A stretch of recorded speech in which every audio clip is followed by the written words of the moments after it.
Researchers continue to piece together the fragments of ancient civilizations. We know how our ancestors farmed the land and built glorious cities 10,000 years ago. But what do we know about our ancestors' ancestors? Where did they come from? And is there a missing link to be found? Alien blood. The idea blows a hole through mainstream theories of human evolution. In northern Kenya, they have found the boy, the skeleton of what is believed to be one of our oldest ancestors.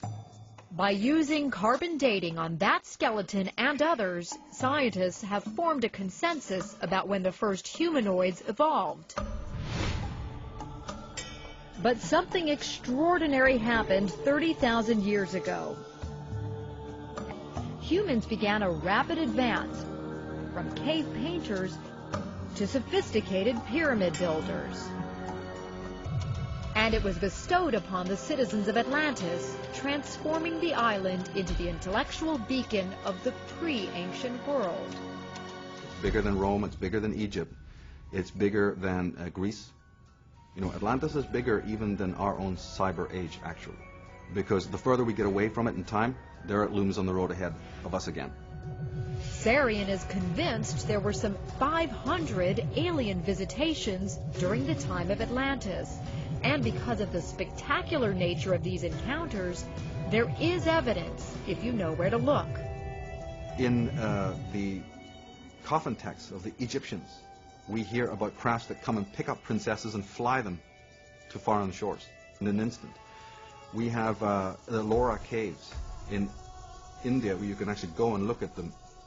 These wall reliefs where it literally shows you crafts with little people inside them, the gods, above the tree line, and all the heads of the people are looking up. Authors like Zechariah Sitchin have gone to the far ends of the earth looking for clues, painstakingly piecing together enough fragmentary evidence to build a new theory of human evolution. A basic conclusion of my writings has been that those who gave mankind civilization were visitors to Earth from another planet. If I say extraterrestrials, it's a dirty word, but that's what they were. This is called a... Sitchin is one of the few people on Earth able to read 6,000-year-old Sumerian texts. These writings, according to Sitchin, contain unmistakable clues to ancient intergalactic space travel. And in order to come and go between them, their planet and our planet, they needed a space facility. The space facility was in a place in Mesopotamia, in today's Iraq. The mission control center was at a place called Nippur, and the actual spaceport was in a place called Sipar, which can be translated as Bird City. Many of them were depicted as birdmen with wings. Iraq. According to some experts, we can find very detailed information on UFOs and aliens in the old Sumerian culture, now considered to be the cradle of our civilization. The people then had extraordinary astronomical knowledge. Zechariah Sitchin. If somebody says, where did you get the idea? I say, I read the Sumerian tablets, and that's what they say. They said that our solar system is made up of 12 members. And this is stated in the Sumerian text over and over and over again, not one time. And they say there is the sun, which is in the center, not like the Greeks or others thought that the earth is in the center, the sun.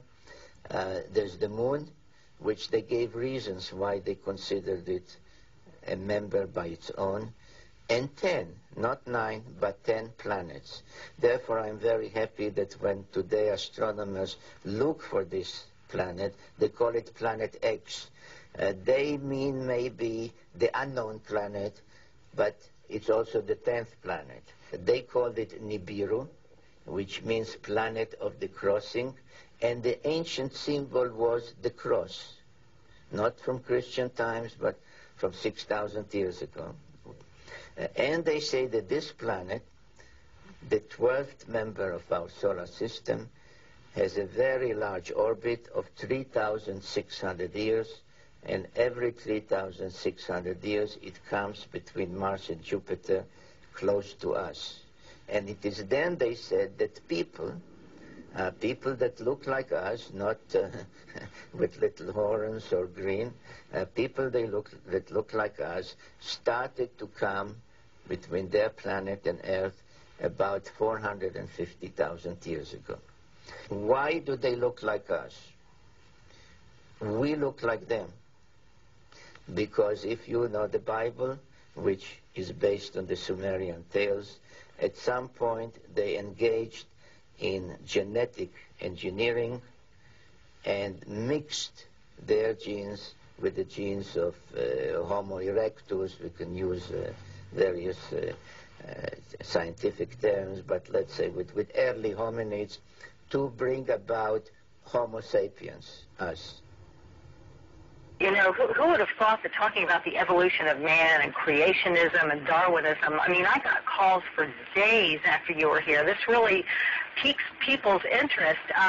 Well, let's start with that, because most people either fall into the category of thinking that, you know, creationism, God created the earth and man, or Darwinism, we all sort of evolved from lower life forms. And your research shows, in your opinion, that neither one of those are true.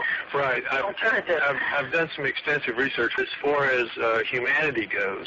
At around 4 million years ago, something appears called the Australopithecines. We are told that we humans evolved from these creatures called Australopithecines that later evolve into something called early homos, Homo habilis, Homo erectus, and that means man in scientific terms. Neither of those look anything like us. We've all seen the skulls and the body parts in National Geographic. They don't look anything like us. They have no foreheads. They have big brow ridges. They have large, round, nocturnal night vision eyes. They have big, wide noses. Mouths stick off their face, no chin, long arms that dangle down to their knees. In no way do they look human. So anthropologists don't argue the point. They say, you're right, there's nothing that looks human in the so-called pre-human fossil record. This is where the missing link This is exactly, there's nothing between pre-human man and... They say we're going to find someday something that is going to indicate a transition from these creatures that existed to man, which looks nothing like them. Humans have no place in the natural flow of life on Earth. So then you have to ask the question, where did we come from? And in part 4 of the book, I deal with that, and I believe that the Sumerians, the ancient Sumerians, and what they had to say about it are correct. And what they say is that there's another planet in our solar system that was captured by our solar system as the solar system was forming. It is not in a counterclockwise circular orbit like the other natural planets. Because it's captured like a comet, it has a clockwise elliptical orbit of 3,600 years.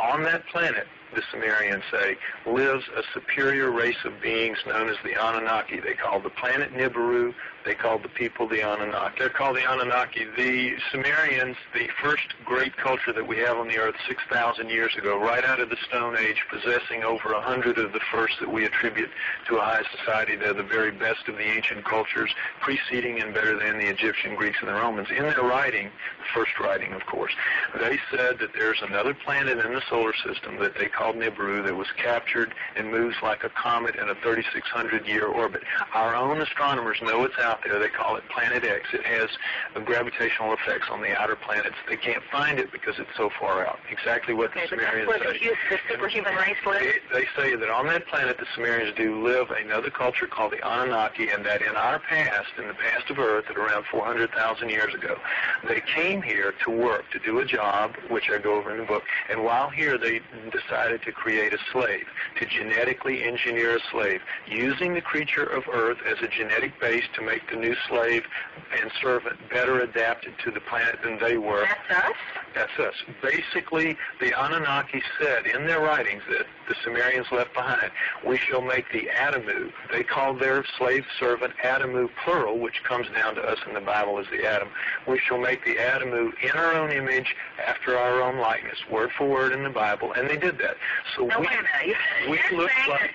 that we, the modern race of people, were genetically engineered by this superhuman race of aliens that came from other planets. And that we look like them. In the cylinder seals that we have, the 5,000 or so cylinder seals that we have out of the Sumerian culture, depicting gods and humans on the same cylinder seal at the same time, they always look the same. And this is why we only use 10% of our brains. They genetically engineered our brains. They gave us their bodies. We have, you will notice, we have tremendously reduced strength from primates. If we descended from primates, where did our strength go? Every primate is 5 to 10 times stronger than we are pound for pound. How did we lose 2 chromosomes? All primates have 48 chromosomes. We have 46. That is an awful lot of DNA. Where did it? If you read the Sumerian texts, the Anunnaki flourished from around 400,000 years ago, and by the way, they called where they lived in the Tigris-Euphrates Valley, the Eden. That was their word for where they lived. We've heard Adam, we've heard Eden. Well, it turns out that a lot of the Old Testament is an attempt to rewrite the Sumerian epics of creation because they were considered to be the guys with the word. I have to break here.